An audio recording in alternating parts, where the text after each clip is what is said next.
Antes que nada, damos la bienvenida a todos los estudiantes del curso 222 que están con nosotros hoy, en este día, en esta clase acerca de la evangelización.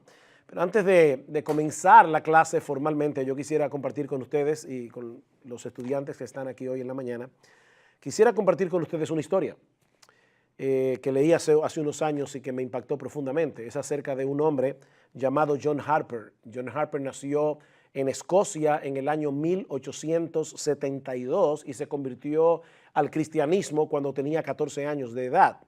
Inmediatamente después de su conversión, John Harper comenzó a manifestar una intensa pasión por compartir con otros el mensaje del evangelio. Y fue una pasión que lo dominó literalmente por el resto de su vida.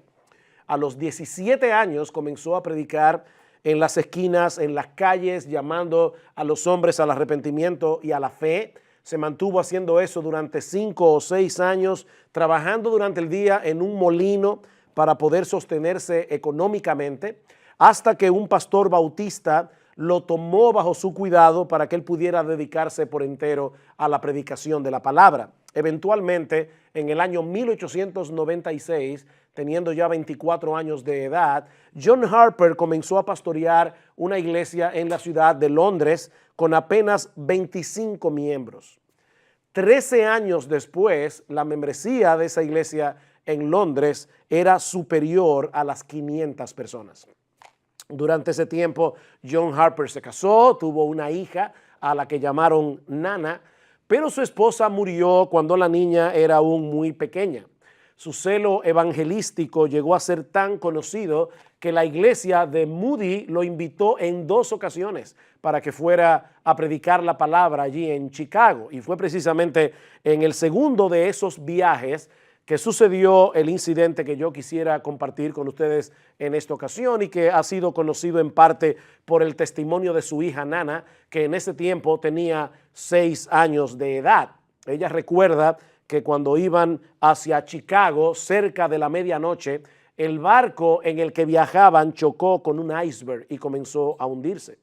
Y aunque su padre creía que otro barco iba a rescatarlos como una medida de seguridad, él puso a su hija en uno de los barcos salvavidas y se la confió a un primo mayor que iba viajando con ellos providencialmente en el barco. Y de paso, esa medida de precaución le salvó la vida. Nana Harper murió en el año 1986 a la edad de 80 años. Y yo supongo que ya ustedes se imaginan que el barco en el que ellos viajaban era el Titanic, que se hundió, que naufragó la noche del 14 de abril del año 1912. Ahora, hay una parte de esta historia que no conoceríamos a no ser por el testimonio que un joven escocés compartió en un culto de oración 6 meses después del naufragio del Titanic. Él cuenta que flotando en el agua helada, agarrado de uno de los escombros del barco, de repente una ola empujó a John Harper a su lado, que también estaba tratando de mantenerse a flote agarrado a un palo de madera. Y John Harper le preguntó, ¿eres tú salvo? Y él respondió, no, no lo soy. Él entonces replicó, cree en el Señor Jesucristo y serás salvo. Una ola alejó a Harper una vez más, cuenta él, pero un poco después fue empujado otra vez a mi lado. Y ahora, ¿eres salvo?, me preguntó. No, le respondí, cree en el Señor Jesucristo y serás salvo. Entonces, perdiendo su asidero en la madera, Harper se hundió y allí, solo en la noche y con 2 millas de agua bajo mis pies, confié en Cristo como mi Salvador. Yo soy el último convertido de John Harper. Hasta el final de su vida, este hombre fue dominado por la pasión de compartir con otros el mensaje del evangelio. Y estando a punto de morir ahogado, fue el instrumento que Dios usó para que ese joven pusiera su confianza en Cristo para ser salvo. Y es precisamente acerca de este tema que vamos a estar hablando en esta clase. Y yo voy a estar siguiendo muy de cerca 2 libros. El libro de esta clase, que es La Evangelización de Max Stiles, pero también vamos a estar usando aquí y allá el evangelio y el evangelismo personal del autor Mark Dever, pastor de la Iglesia Bautista en Capitol Hill. Lo que vamos a hacer en esta clase es responder algunas preguntas muy sencillas acerca de este tema, comenzando obviamente con la más fundamental de todas. ¿Qué es el evangelio? Dado que evangelizar no es otra cosa que compartir el evangelio, mis hermanos, es necesario aclarar antes que nada cuál es el mensaje que el evangelio anuncia. Y esto es muy importante, sobre todo en una época como la nuestra, donde hay tanta confusión con respecto a esto. El evangelio no es ese tipo de terapia religiosa que pretende ayudar a los demás haciéndolos sentir mejor consigo mismos. De hecho, pudiéramos decir que el verdadero evangelio pretende hacer todo lo contrario. No es hacernos sentir mejor con nosotros mismos, sino más bien hacernos sentir pecadores y depravados, merecedores del infierno. Tampoco es meramente un mensaje acerca del amor de Dios, aunque el amor de Dios se encuentra en el mismo centro del evangelio. De hecho, si no fuera por el amor de Dios, no habría ningún evangelio que predicar. Ahora, limitarnos a decirles a la persona Dios te ama o decirles Dios es amor, eso no solo no puede equipararse con la tarea de predicar el evangelio, sino que puede distorsionar por completo el mensaje, como veremos en un momento. Tampoco predicamos el evangelio cuando le decimos a las personas Jesús quiere ser tu amigo, aunque ciertamente no hay nada más grandioso en este mundo que tener un amigo como Jesús. ¿Qué es entonces el evangelio? Bueno, es la mejor y más extraordinaria noticia que un ser humano pueda escuchar jamás, pero comienza con la peor y más terrible de todas las noticias. Que todos nosotros nacemos en un estado de rebeldía y de pecado, que nos lleva a violar continuamente la ley de Dios desde que nacemos hasta que morimos. Y por lo tanto, nosotros todos somos merecedores de la justa, perfecta e infinita ira de Dios. De hecho, cuando el apóstol Pablo comienza su exposición del evangelio en Romanos capítulo 1, versículo 18, cuando él quiere explicar por qué es necesario el evangelio, el apóstol Pablo no comienza diciendo Dios te ama y tiene un plan maravilloso para ti. Pablo comienza diciendo, tú necesitas el evangelio porque la ira de Dios se revela desde el cielo contra toda impiedad e injusticia de los hombres que detienen con injusticia la verdad. La ira de Dios es el punto de partida del apóstol Pablo para predicar el evangelio. La paga del pecado es la muerte, dice el mismo Pablo en Romanos capítulo 6, versículo 23. Ese es el miserable salario que todo hombre recibirá por sus pecados. La paga del pecado, el salario del pecado es la muerte. Y obviamente Pablo no se refiere únicamente a la muerte física. De hecho, ni siquiera eso es lo más importante. Pablo está hablando allí de la separación eterna de Dios en un lugar de condenación. Pero mis hermanos, es ahí precisamente donde entra en juego el mensaje del evangelio. Porque ese Dios perfectamente santo, ese Dios perfectamente justo que no puede de ninguna manera pasar por alto el pecado, es también un Dios bueno y compasivo. Y para resolver ese gran problema del hombre pecador, sin pasar por alto su justicia, Él envió a alguien de valor infinito para que pagara nuestra deuda, sufriendo en nuestro lugar el castigo que todos merecíamos por nuestros pecados. Así que fue por eso que Cristo se hizo hombre. La segunda persona de la Trinidad tomó para sí una naturaleza humana semejante en todo a la nuestra, pero sin pecado. Él cumplió la ley de Dios a la perfección, desde la cuna hasta la tumba, y luego murió en una cruz siendo inocente para que pecadores culpables pudiéramos ser absueltos en el tribunal de Dios. Y todos sabemos por las Escrituras que 3 días más tarde Dios testificó que su justicia quedó plenamente satisfecha. ¿Cómo? resucitando a Cristo de entre los muertos. La resurrección es el sello de aprobación de Dios. De manera, mis hermanos, que ninguna de nuestras transgresiones quedaron impunes. O sea, no fue que Dios proclamó una amnistía universal. No, Dios no puede hacer eso. Ninguno de nuestros pecados quedaron impunes porque Dios los castigó en su Hijo. Dios castigó por cada uno de nuestros pecados, castigó a su Hijo en la cruz del Calvario. Y es sobre la base de esa obra de redención que ahora el Evangelio anuncia que hay salvación en Cristo para todo aquel que se arrepiente, para todo aquel que pone su confianza únicamente en Él. Así que ese es el mensaje que el Evangelio anuncia. Y ese es el mensaje que nosotros debemos comunicar a los pecadores para que puedan ser salvos.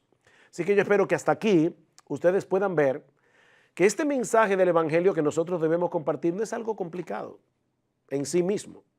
Algo que solamente unos cuantos privilegiados con un coeficiente intelectual muy elevado pueden entender y pueden proclamar. No, mis hermanos, lo que el Evangelio anuncia es que el justo murió por los injustos para llevarnos a Dios. Primera de Pedro, capítulo 3, versículo 18. O como dice el apóstol Pablo en el conocidísimo texto de 2 Corintios capítulo 5 versículo 21, al que no conoció pecado, Cristo, por nosotros o a favor de nosotros, Dios a él lo hizo pecado para que nosotros fuésemos hechos justicia de Dios en él. De manera que el mensaje del Evangelio responde 4 preguntas clave. ¿Quién es Dios? Eso dice Max Stiles en su libro, así que estoy citando a Max Stiles en el libro que estamos estudiando en el 2.22. ¿Quién es Dios? ¿Por qué estamos en una situación tan desastrosa? ¿Qué hizo Cristo? ¿Y cómo podemos volvernos a Dios? Esas son básicamente las 4 preguntas que el Evangelio responde. De hecho, esa es la gran historia que nosotros encontramos en la Biblia. Una gran historia que podemos dividir en 4 capítulos. Creación, caída, redención y restauración. La Biblia es una gran historia con 4 capítulos. Creación, Dios es el creador de todas las cosas. Caída, los hombres escogieron el pecado antes que a Dios, se rebelaron contra Dios. Redención, ¿qué hizo Dios en Cristo para resolver el problema? Restauración, ¿qué va a hacer Dios al final de los tiempos o consumación? A la luz de esta definición que hemos dado del Evangelio, ahora podemos avanzar hacia la próxima pregunta. ¿Qué es entonces evangelizar? Si esto es el Evangelio, ¿qué es entonces evangelizar? John Cheeseman lo define de esta manera. Es declarar en base a la autoridad de Dios lo que Él ha hecho para salvar a los pecadores, advirtiendo a los hombres de su condición perdida, guiándolos a arrepentirse y a creer en el Señor Jesucristo. Voy a repetir otra vez. ¿Qué es evangelizar? Es declarar, es una declaración, es un anuncio. Es declarar en base a la autoridad de Dios, obviamente revelada en su palabra, lo que Él ha hecho para salvar a los pecadores, la muerte de Cristo en la cruz del Calvario, su vida perfecta, advirtiendo a los hombres de su condición perdida, porque los sanos no tienen necesidad de médico, ¿verdad?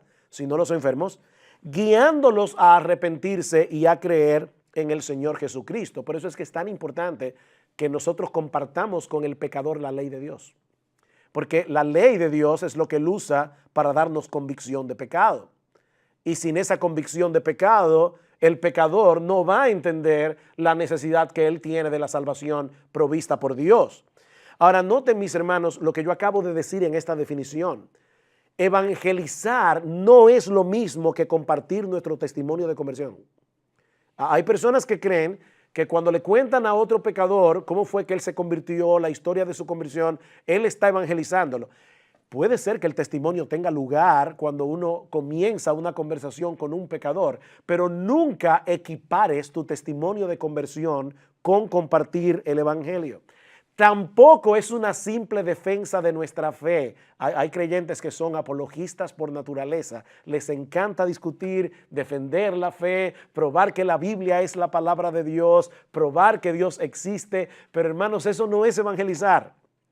Yo puedo tratar de probar que la Biblia es la palabra de Dios. Yo puedo tratar de probar que existe Dios y nada de eso es equivalente con predicar el evangelio. Tampoco es hacer obras de bien social que evidencien el amor de Dios a través de nuestras buenas obras. Y obviamente las buenas obras son importantes. La misma Biblia lo dice. Somos hechura suya. Luego que Pablo dice que somos salvos por gracia y no por obras para que nadie se gloríe, Pablo dice en el versículo 10, porque somos hechura suya, creados en Cristo Jesús para buenas obras, las cuales Dios preparó de antemano para que anduviésemos en ellas. Y Santiago dice, tú tienes fe, muéstramelo. ¿Por qué? Por medio de las obras. Así que no es que las obras no sean importantes, pero hacer obras de bien social tampoco puede equipararse con la tarea de evangelizar. Hermanos, nosotros tenemos una noticia que compartir con el incrédulo. Es una noticia, eso es lo que significa la palabra evangelio, una buena noticia. Tenemos una noticia que compartir con el incrédulo acerca de lo que Dios hizo en Cristo para salvar a pecadores culpables sin pasar por alto su justicia. Pablo lo dice de esta manera en 2 Corintios capítulo 5, versículo 20, porque somos embajadores en nombre de Cristo. Eso es lo que somos. Somos embajadores en nombre de Cristo. Y esto es increíble, porque Pablo dice, como si Dios rogase por medio de nosotros. Dios está usando seres humanos como tú y como yo, para que compartamos el evangelio con otros seres humanos como tú y como yo. Os rogamos en nombre de Cristo, reconciliaos con Dios. Y ahí es que Pablo añade al que no conoció pecado, por nosotros Dios a él lo hizo pecado, para que nosotros fuésemos hechos justicia de Dios en él. Así que evangelizar no es otra cosa que dar a conocer a los hombres el mensaje de reconciliación revelado en las Escrituras. Cuando ese mensaje de reconciliación no ha sido proclamado, el pecador no ha sido evangelizado. Si tú no le hablas a un pecador de la santidad de Dios, de la justicia de Dios, de su pecado, de la muerte de Cristo, del significado de esa muerte, y no lo llamas a la fe y al arrepentimiento, tú no has evangelizado a ese pecador. El hombre está en problema con Dios por causa de sus pecados, porque Dios en su justicia le dará a cada cual lo que merece, pero Él mismo proveyó el medio a través del cual su justicia quedó plenamente satisfecha y los pecadores pueden ser perdonados. La obra redentora de su propio Hijo, nuestro Señor Jesucristo, del cual nos apropiamos por medio del arrepentimiento y de la fe. Tercera pregunta. Ya hemos visto qué es el evangelio, hemos visto qué es evangelizar. Tercera pregunta. ¿Quiénes deben evangelizar? ¿Quiénes son los que tienen esa tarea? Y aquí, hermanos, nadie cuestiona el hecho de que la iglesia tiene la responsabilidad de propagar el mensaje del evangelio en todo el mundo. Y nadie cuestiona eso porque esa fue la orden expresa, ¿verdad?, de nuestro Señor antes de ascender a los cielos. Id y hacer discípulos a todas las naciones, bautizándolos en el nombre del Padre y del Hijo y del Espíritu Santo, enseñándoles a guardar todas las cosas que yo os he mandado. De paso, y esto no tiene que ver directamente con la evangelización, pero la evangelización no es un fin en sí mismo. La evangelización es el primer paso del discipulado. Entonces yo no ando por ahí, ¿verdad?, pariendo hijos espirituales y luego dejándolos por sí solos. No, debemos seguir enseñándoles a guardar todas las cosas que el Señor nos ha mandado. Debemos ayudarlo a venir a ser parte de una iglesia local donde su alma va a ser nutrida, etcétera. Todo eso es parte del discipulado. Pero el punto es que Cristo ordenó esto de manera expresa. Lucas capítulo 24, versículo 46. Así está escrito. Y así fue necesario que el Cristo padeciese y resucitase de los muertos al tercer día y que se predicase en su nombre el arrepentimiento y el perdón de pecados en todas las naciones, comenzando desde Jerusalén. Y eso fue precisamente lo que hicieron los discípulos en el libro de los Hechos. Y una y otra vez nosotros vemos cómo Lucas reseña en el libro de los Hechos el esfuerzo que hicieron los primeros cristianos para llevar el evangelio hasta lo último de la tierra, y aún el impacto de ese esfuerzo evangelístico tanto en Asia como en Europa. Pero la pregunta permanece en pie. ¿Quién o quiénes deben llevar a cabo esa tarea? ¿Es esta una responsabilidad únicamente de los pastores? ¿O es esta una responsabilidad que solo tienen aquellos hermanos y hermanas de la iglesia a quienes Dios les ha dado un don especial, el don de evangelizar, y son ellos los que tienen que hacer este trabajo? ¿O Cristo espera que todos los suyos se envuelvan en el cumplimiento de la gran comisión de un modo u otro? La respuesta no es difícil, porque el Nuevo Testamento la revela claramente. ¿Sobre quiénes descendió el Espíritu Santo el día de Pentecostés? ¿Sobre los apóstoles? ¿O sobre todos los discípulos que estaban en el aposento alto? El Espíritu Santo descendió sobre todos los que estaban allí. Todos los creyentes, incluyendo las mujeres. Y de hecho Pedro dice, este es el cumplimiento de lo que profetizó Joel cuando dice, el Espíritu Santo vendrá sobre todos, sobre vuestros hijos y vuestras hijas, y todos profetizarán. Y la idea es que cuando el Espíritu Santo viene, una de las obras que hace el Espíritu Santo en aquel sobre el cual es derramado es dar a conocer la palabra. Hay una conexión entre el derramamiento del Espíritu Santo y la predicación del Evangelio. Vayan conmigo a Hechos capítulo 1. Hechos capítulo 1. Versículo 6, dice que los discípulos que estaban reunidos en el aposento alto le preguntaban diciendo, Señor, ¿restaurarás en este tiempo el reino a Israel? Y él les dijo, no os corresponde a vosotros saber los tiempos ni las épocas que el Padre ha fijado con su propia autoridad, pero recibiréis poder. ¿Quiénes? Otra vez, ¿los apóstoles o los 120 que estaban reunidos allí? Recibiréis poder cuando el Espíritu Santo venga sobre vosotros y me seréis testigos en Jerusalén, en toda Judea y Samaria y hasta los confines de la tierra. Algo interesante que debemos notar aquí. Los apóstoles y la iglesia del primer siglo llegó hasta los confines de la tierra, llevó el evangelio hasta los confines de la tierra. Por supuesto que no. Por lo tanto, la iglesia del primer siglo no pudo cumplir a cabalidad la gran comisión, que era ir a todas las naciones. Eso quiere decir que la orden de Cristo no solamente fue a todos los cristianos del primer siglo, es a todos los cristianos de todas las épocas. Y he aquí yo estoy con vosotros todos los días hasta el fin del mundo. Así que todos los cristianos hasta el fin del mundo tienen la responsabilidad de compartir el evangelio. Noten más adelante lo que pasa en Hechos capítulo 8. Los discípulos parece que se encontraban muy a gusto allí en Jerusalén, todos en comunión. ¿Y qué hizo Dios? Envió una persecución. Y dice en el capítulo 8 del libro de los Hechos, y Saulo estaba de completo acuerdo con ellos en su muerte, en la muerte de Esteban. En aquel día se desató una gran persecución en contra de la iglesia en Jerusalén, y todos fueron esparcidos por las regiones de Judea y de Samaria, excepto ¿quiénes? Excepto los apóstoles. Aquí vemos un detalle interesante. Dios envía una persecución, todos los cristianos tienen que salir huyendo de Jerusalén, excepto los apóstoles. Así que los que salieron huyendo eran cristianos comunes y corrientes como tú y como yo. ¿Y qué pasó con ese grupo de cristianos donde no había ningún apóstol? Vamos a Hechos capítulo 11. Hechos capítulo 11, versículo 19. Ahora bien, ahora Lucas retoma la historia de Hechos 8 y dice, ahora bien, los que habían sido esparcidos a causa de la persecución que sobrevino cuando la muerte de Esteban, llegaron hasta Fenicia, Chipre y Antioquía, no hablando la palabra a nadie sino a los judíos. Así que sabemos que este grupo comenzó a predicar el evangelio, pero como todavía no tenían un concepto claro de hasta dónde iba a llegar el evangelio, se limitaban a hablar a los judíos.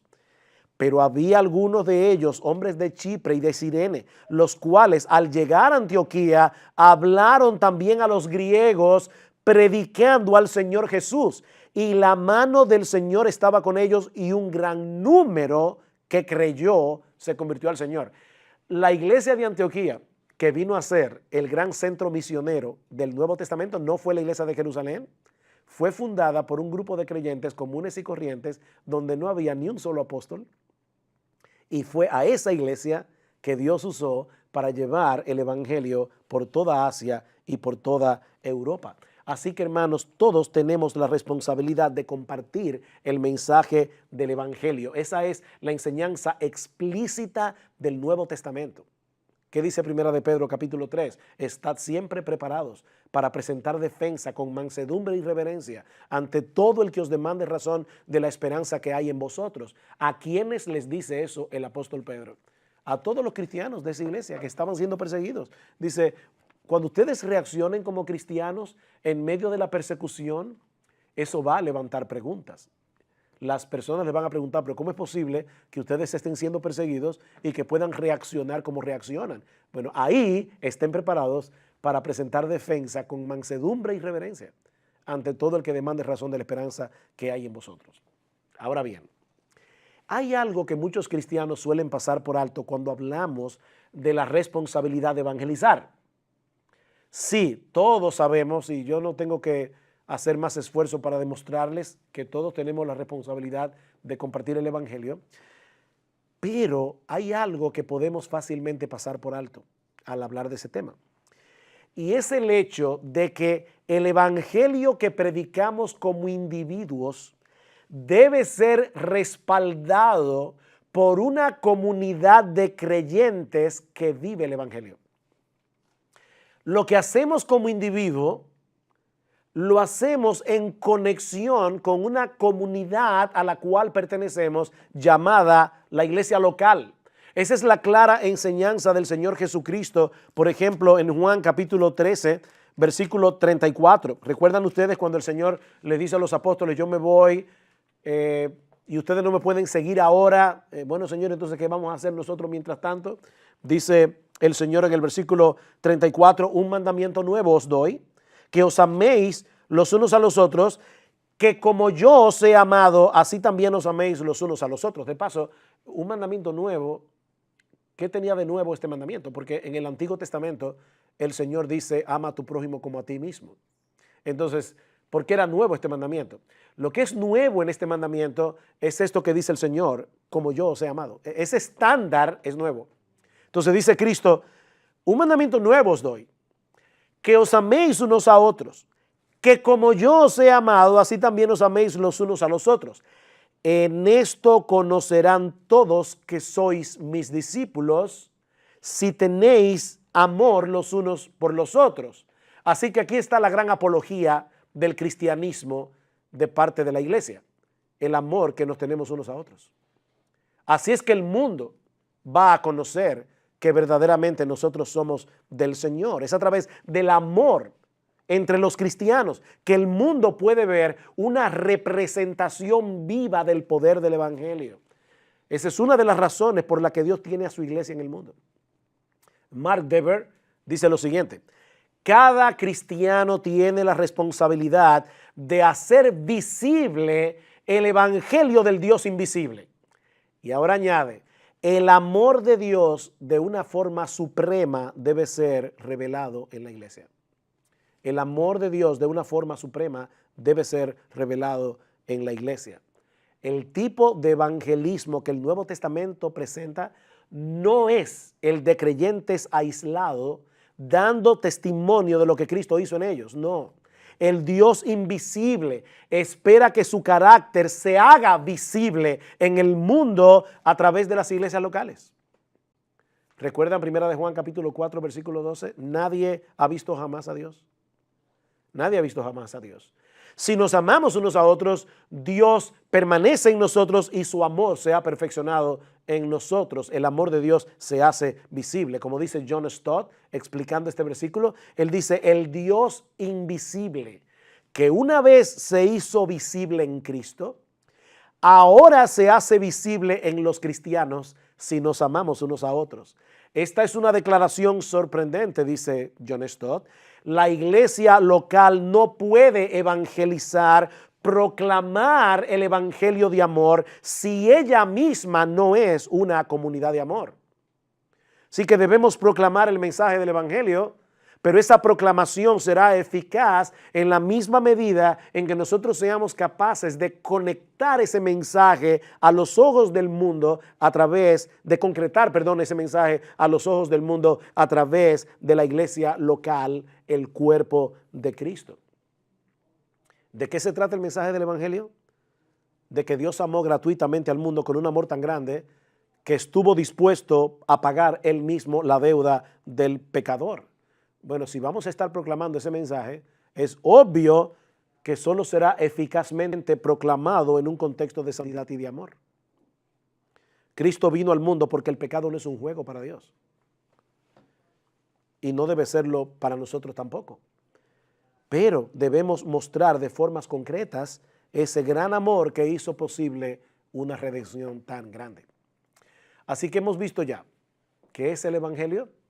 Hemos visto qué es evangelizar, hemos visto quiénes deben evangelizar y en qué contexto. Por eso es que Max Stiles habla de crear en la iglesia una cultura de evangelización. Pero ahora viene la última pregunta. ¿Cómo debemos evangelizar? ¿Cómo debemos hacerlo? Y hay varios puntos aquí que quisiera compartir brevemente con ustedes. En primer lugar, y yo sé que esto puede sonar demasiado evidente, debemos orar. Debemos orar. Recuerden lo que hemos dicho muchas veces. Bueno, digo recuerden, no a los estudiantes del 222 que me están viendo por la internet, pero sí los miembros de nuestra iglesia me han oído decir esto más de una vez.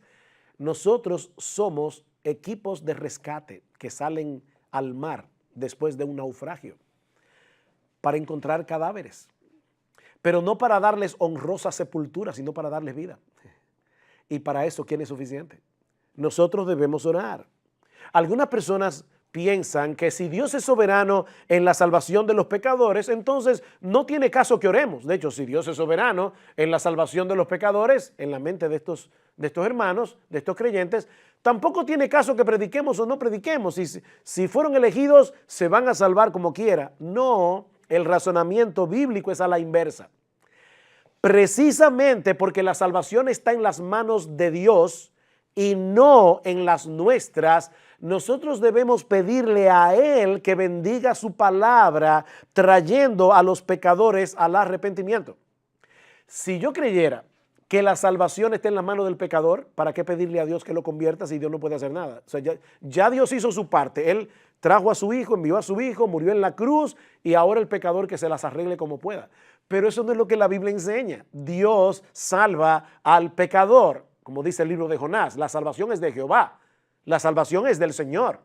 Precisamente por eso yo puedo pedirle a Dios que obre en el corazón de los pecadores. Noten lo que dice Pablo en Romanos capítulo 10, versículo 1. Hermanos, el deseo de mi corazón y mi oración a Dios por ellos, refiriéndose a sus hermanos de raza, los judíos, mi oración por ellos es para su salvación.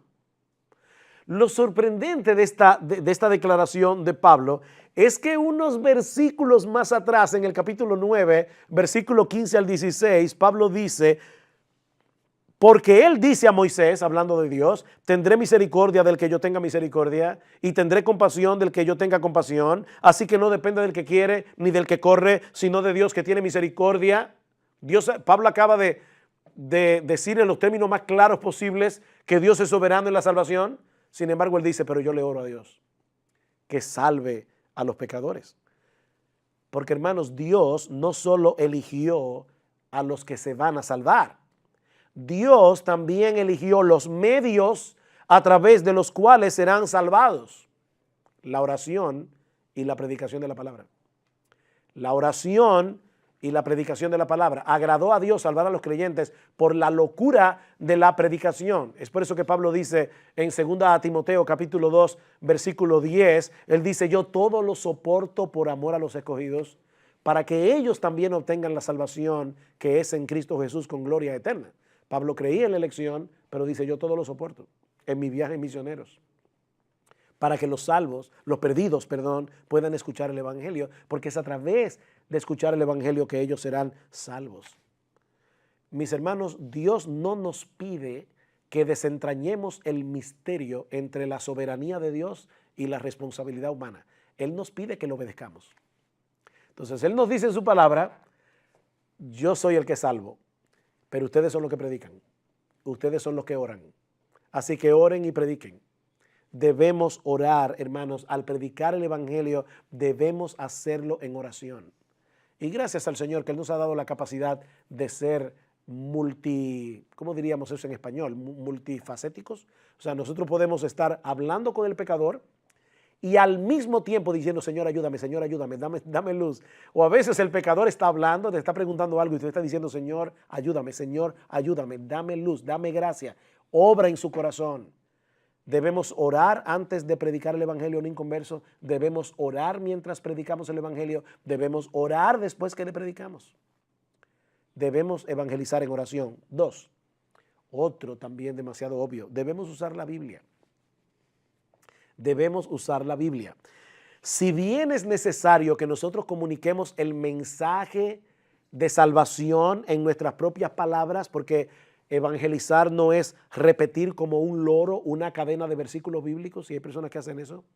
Eso no es evangelizar. Nosotros debemos decir al pecador, ¿verdad?, de nuestras propias palabras, cuál es su condición, qué fue lo que hizo Dios. Nunca olvidemos que la palabra de Dios es viva y eficaz. La palabra de Dios es viva y eficaz y más cortante que toda espada de 2 filos y penetra hasta partir el alma y el espíritu, las coyunturas y los tuétanos, y discierne los pensamientos y las intenciones del corazón. Hebreos 4:12. Dios ha prometido usar su propia palabra para producir lo que Él quiere en el corazón de los hombres. Isaías 55, su palabra no volverá vacía. Por otro lado, el hecho de citar las Escrituras es una forma de mostrar al pecador que lo que nosotros estamos diciendo no son nuestras propias opiniones personales, sino que estamos entregándoles el mensaje revelado por Dios en su palabra. Así que al evangelizar, usen la Biblia. Usen la Biblia. 3. Debemos ser claros al exponer el mensaje del evangelio. Debemos ser claros al exponer el mensaje del evangelio. Es decir, debemos hacer un esfuerzo para hablar de tal manera que las personas puedan entendernos. Uno de los problemas que tenemos los cristianos es que muchas veces nos aislamos tanto del mundo incrédulo que olvidamos cómo es que el mundo incrédulo se comunica. Y muchos de ustedes han oído, ¿verdad?, como el error de hablar cristianés. Nosotros hablamos cristianés y es un lenguaje que el pecador no entiende, porque él vive en otro planeta, espiritualmente hablando. Yo no sé qué pensará un inconverso cuando escucha a 2 cristianos decir, fulano de tal estaba en la iglesia, pero ahora se fue al mundo. Y uno dice, ¿a dónde vivía antes? Estaba en el mundo, no era en Marte, no era en la Luna. Entonces nosotros tenemos una clase de expresiones que debemos tener cuidado porque el inconverso no la entiende. En ese sentido debemos tomar en cuenta con quién estamos hablando, porque lo que puede ser claro para ciertas personas puede que no lo sea para otras personas. Por ejemplo, una de las palabras clave del evangelio es justificación. Somos justificados por la fe sola, dice Pablo en Romanos. Ahora, cuando el inconverso que no habla cristianés escucha la palabra justificación, ¿en qué él piensa? En excusarse. O sea, cuando nosotros decimos, fulano se está justificando, ¿qué es lo que queremos decir? Que él cometió una falta y ahora él está tratando de explicar por qué fue que hizo lo que él hizo. Entonces resulta que tú le estás hablando al inconverso acerca de la justificación por la fe sola, pero él está pensando en otra cosa. ¿Qué debemos hacer? ¿Eliminar la palabra justificación de nuestro evangelismo? No, pero debemos aclarar que cuando la Biblia dice que Dios justifica al pecador, Lo que Él quiere decir es que Él nos declara justos cuando depositamos toda nuestra confianza en la persona y la obra de nuestro Señor Jesucristo. Por otra parte, aunque nuestra meta al predicar el Evangelio no es la de ofender a los demás, esa no es la meta. Nunca debemos sacrificar la claridad del Evangelio para no resultar ofensivos. Debemos ser claros, y esto no solamente significa hablar de tal manera que me entiendan, es hablar de tal manera que él entienda su condición. No debemos sacrificar la claridad para no ser ofensivos. Debemos hablar claramente del pecado.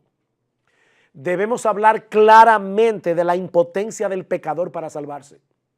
Debemos hablar claramente del significado de la cruz, de la necesidad de venir a Cristo en arrepentimiento y fe, de la necesidad de creer en Cristo. ¿Qué significa esto? Arrepentirse y creer. De la terrible condenación que le espera a los que rechazan el llamado de Dios. Ese es el ejemplo de evangelismo que nosotros encontramos en el Nuevo Testamento. Vayan conmigo a Hechos capítulo 2, versículo 36. Dice el apóstol Pedro: sepa pues con certeza toda la casa de Israel que a este Jesús, a quien vosotros crucificasteis, Dios le ha hecho Señor y Cristo. O sea, Pedro no dijo, wow, la raza humana ha cometido una falta grave. No, ustedes crucificaron a Jesús. Eso es ser bien claro y bien directo. Y eso es un buen ejemplo de evangelismo. Así que no trates de hacer el evangelio más potable rebajando sus demandas o escondiendo aquellas partes de la verdad que no suelen ser bien recibidas, porque si lo hacemos así, estaremos siendo infieles a la encomienda que Dios nos ha dado de traspasar el mensaje de su palabra.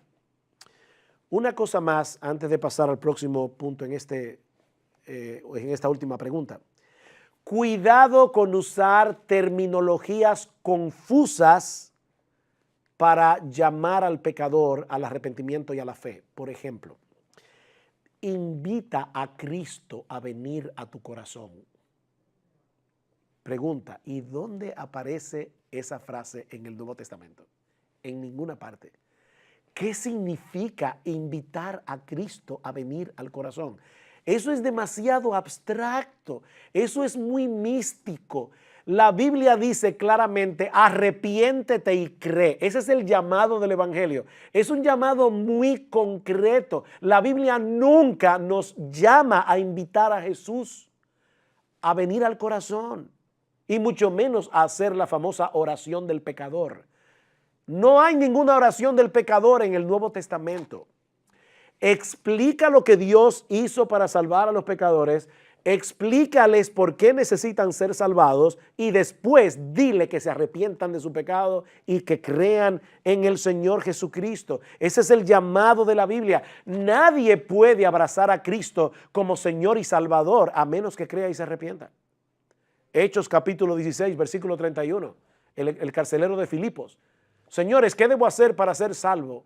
Ven y haz con nosotros la oración del pecador. No, cree en el Señor Jesucristo. Más adelante en Atenas, ¿qué dice Pablo a los atenienses? Dios ha mandado a todos los hombres en todo lugar que se arrepientan. Romanos capítulo 1, versículo 16. Porque no me avergüenzo del evangelio, porque es poder de Dios para salvación a todo aquel que cree, al judío primeramente y también al griego. Porque en el evangelio la justicia de Dios se revela por fe y para fe, como está escrito, mas el justo por la fe vivirá. Es un llamado a arrepentirse, es un llamado a creer. Y el mismo Señor Jesucristo nos dejó ese ejemplo. Dice en Marcos capítulo 1, versículos 14 y 15, que cuando el Señor comenzó su ministerio en Galilea, decía, el reino de Dios se ha acercado, arrepentíos y creed en el evangelio. Cristo nunca llamó a nadie, ni siquiera a él mismo que estaba allí, nunca le dijo a nadie, invítame a entrar en tu corazón. No, cree y arrepiéntete.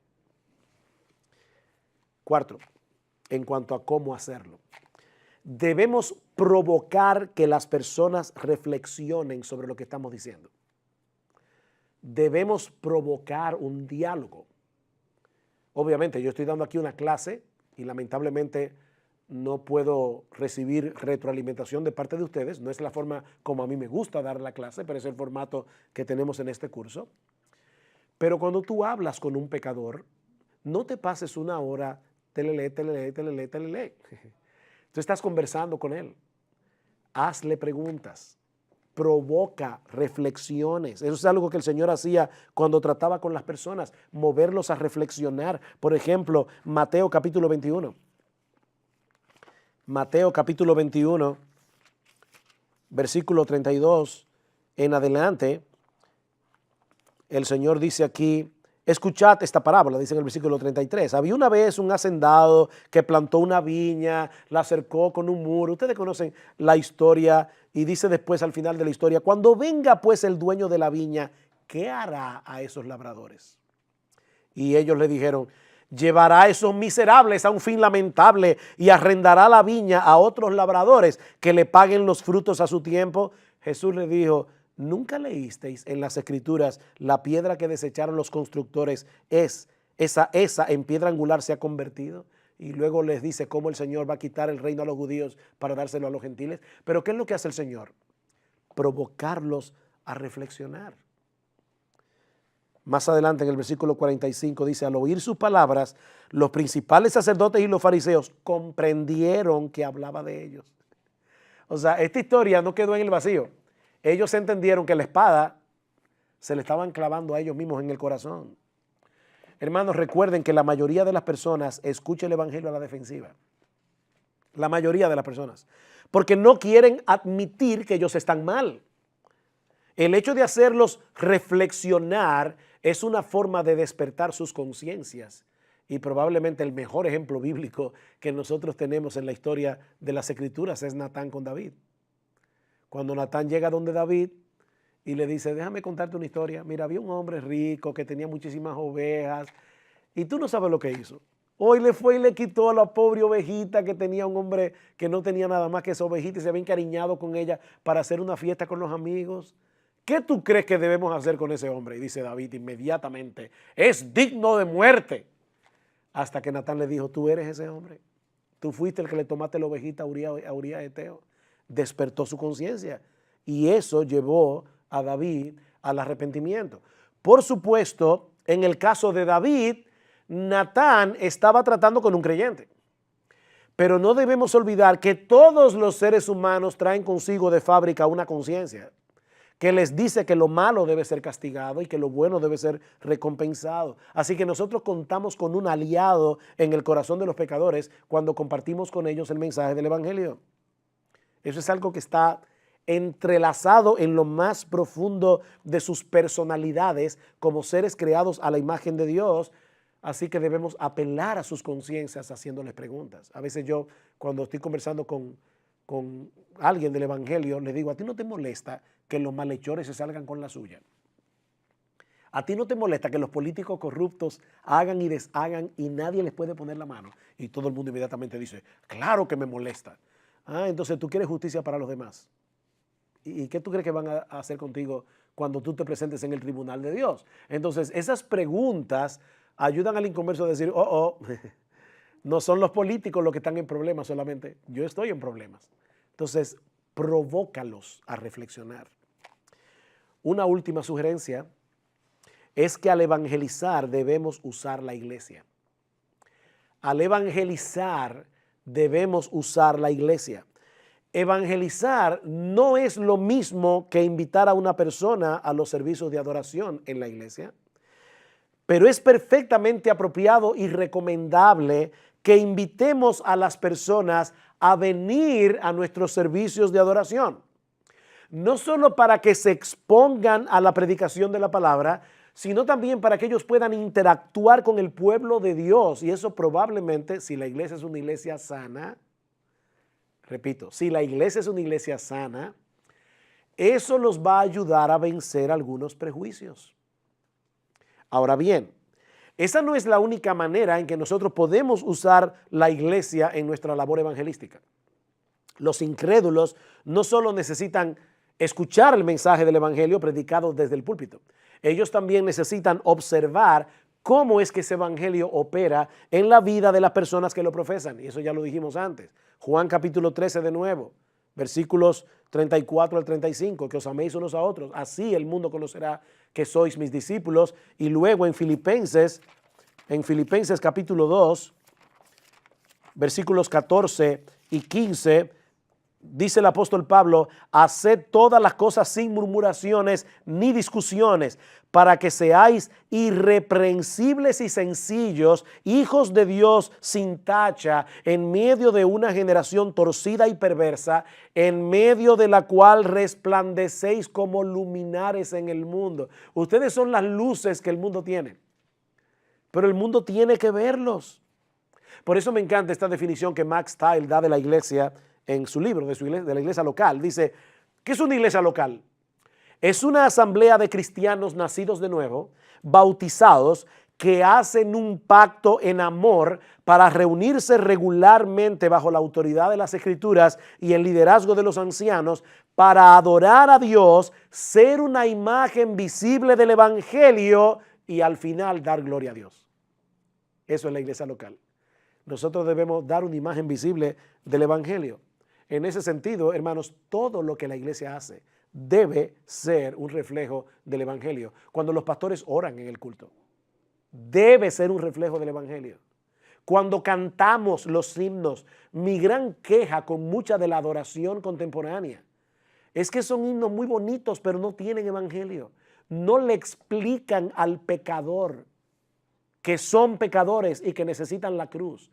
La mayoría, o para no ser injusto, muchos de los himnos contemporáneos hablan del amor de Dios, del poder de Dios, del cuidado de Dios, de qué hermoso es Dios. Pero nada de eso va a llevar a un pecador al arrepentimiento, a menos que entienda que está en problemas con ese hermoso Dios y que Él diseñó un plan de salvación a través de la cruz. Así que nuestros himnos deben ser evangélicos, deben conllevar el mensaje del evangelio. La predicación de la palabra. ¿En cuántos púlpitos, hermanos, se está predicando hoy un mensaje terapéutico o un mensaje moralista en vez de predicar el evangelio? Así que los pecadores van a la iglesia y no escuchan el evangelio, lamentablemente. Lo que estamos diciendo es, trae al pecador a la iglesia para que él oiga el evangelio cuando oramos, para que él oiga el evangelio cuando cantamos, para que él oiga el evangelio cuando predicamos, para que él vea el evangelio cuando celebramos la Santa Cena, para que él vea el evangelio a través del bautismo. Es que todo debe ser un reflejo del evangelio. Pero el papel de la iglesia en el evangelismo no se limita a lo que sucede los domingos en el servicio de adoración. Mark Dever dice: sí, tú debes invitar a las personas a los servicios en la iglesia y a los eventos evangelísticos especiales, pero debes considerar también traerlos a tu propia vida y a las interacciones de relaciones que existen en tu congregación. Invítalos a tu vida, no solamente a la iglesia. Hermanos, ese es el gran reto de los cristianos: ser distintos sin aislarnos. Ser distintos sin aislarnos. De Cristo se dice en la Escritura que era amigo de pecadores. Mateo capítulo 11, versículos 16 al 19. Él era amigo de pecadores. Sin embargo, en Hebreos capítulo 7, versículo 26, dice que era separado de los pecadores. Por fin, ¿Cristo era amigo de los pecadores o era separado de los pecadores? Sí, las dos cosas. Ambas cosas eran verdad con respecto a Cristo y debe serlo con respecto a nosotros. Yo creo que el punto está en entender que nosotros no vivimos para nosotros mismos. Porque no vivimos para nosotros mismos es que somos distintos. Pero esa es la misma razón por la que no debemos aislarnos. Estoy leyendo un libro escrito por una hermana que antes fue lesbiana y que fue activista feminista, profesora de literatura inglesa en la Universidad Rosaria Butterfield. Y ella nos cuenta cómo ella conoció al Señor, una persona súper intelectual. Y sin embargo ella nos cuenta cómo en una ocasión ella escribió un artículo en el periódico de su ciudad en contra de los cristianos. La respuesta que recibió lamentablemente de los cristianos fue increíblemente airada, diciéndole que ellos van a estar contentos cuando la vean ardiéndose en el infierno. Hasta que un pastor le escribió una carta muy razonable y muy amorosa. Y dice ella, esa fue la única carta que yo respondí. Ese pastor la invitó a su casa a cenar junto con su esposa. Y dice, ellos se hicieron mis amigos. Y no solamente se hicieron mis amigos, dice ella, se hicieron amigos de mis amigos, que ya ustedes se pueden imaginar con qué grupo ella se desenvolvía. Ella vivía con su pareja. Y poco a poco, dice, yo me di cuenta que ellos no se habían acercado a mí como un proyecto evangelístico. Ellos estaban interesados en mí como persona. Y la ganaron para el Señor. Y ahora Rosaria Butterfield es la esposa de un pastor que está escribiendo libros para ganar a otros para Cristo dentro de su comunidad LGBT, de su antigua comunidad LGBT. Entonces, hermanos, nosotros somos sal y luz del mundo y eso no se puede hacer por control remoto. Nosotros tenemos que estar cerca del pecador. Hay un mundo allá afuera urgentemente necesitado del mensaje de salvación que el Evangelio anuncia. Y nosotros tenemos la responsabilidad de dar de gracia lo que de gracia hemos recibido. Es por eso que es tan importante crear una cultura de evangelismo en la iglesia, como Max Stiles demuestra en su libro. El evangelismo no es un programa. Las personas dicen, entonces, ¿cuál es el programa que esta iglesia tiene para evangelizar? No, nuestra iglesia no tiene ningún programa para evangelizar. Esto no es un asunto de programa, es un estilo de vida. Es un estilo de vida que un grupo de creyentes que ama a Cristo y ama a los perdidos está dispuesto a asumir, saliendo de su zona de comodidad para alcanzar a los perdidos con el evangelio. Es de eso que se trata todo esto. Nuestra responsabilidad no es convertir a los pecadores, gracias al Señor. Esa no es nuestra responsabilidad. Eso solo puede hacerlo Dios. Pero Él nos ha dado el privilegio de ser embajadores para rogar en su nombre a los pecadores que se vuelvan a Él. Y ahora escuchen la parte más impresionante de esto. Cuando nosotros nos envolvemos en el evangelismo personal, no solo pecadores pueden ser salvados y traídos de la muerte a la vida, sino que también nosotros mismos recibiremos el beneficio de un mayor entendimiento de las riquezas que tenemos en Cristo. Cuando tú predicas el evangelio, tú afianzas el evangelio en tu propio corazón. Por eso quiero concluir la clase con esta cita de Max Stiles que me impactó profundamente cuando la leí. La evangelización es más grande de lo que podemos ver. Recuerda la promesa de Dios. Él te está dando a ti un entendimiento más completo de las riquezas que tenemos en Cristo cuando evangelizas. Él te está dando sus ojos para que veas a las personas como Él las ve. Él te está ayudando a comprender el rico significado del mensaje que llevamos y te está ayudando a depender de Él para obrar en la vida de otras personas. Así que cuando tú evangelizas, no solo puedes ayudar a otros, te estás beneficiando tú. Es un medio de gracia para tú crecer en Cristo y en tu entendimiento del Evangelio. Damos gracias al Señor por darnos la honra, el honor y el privilegio de ser embajadores suyos para rogar a los hombres en nombre de Cristo que se reconcilien con Dios. Vamos a orar. Padre, queremos darte gracias por habernos dado la oportunidad de compartir este material. Gracias por hombres como Max Stiles, como Mark Dever y los libros que han escrito acerca de este tema. Pero Señor, ayúdanos, como te pedíamos al principio, a no ser meros oidores olvidadizos, sino hacedores de la obra. Danos un mayor amor por Cristo, danos un mayor amor por los perdidos, para que podamos ser evangelistas a tiempo completo. Glorias sean dadas a ti, Señor, en Cristo nuestro Salvador. Amén y amén.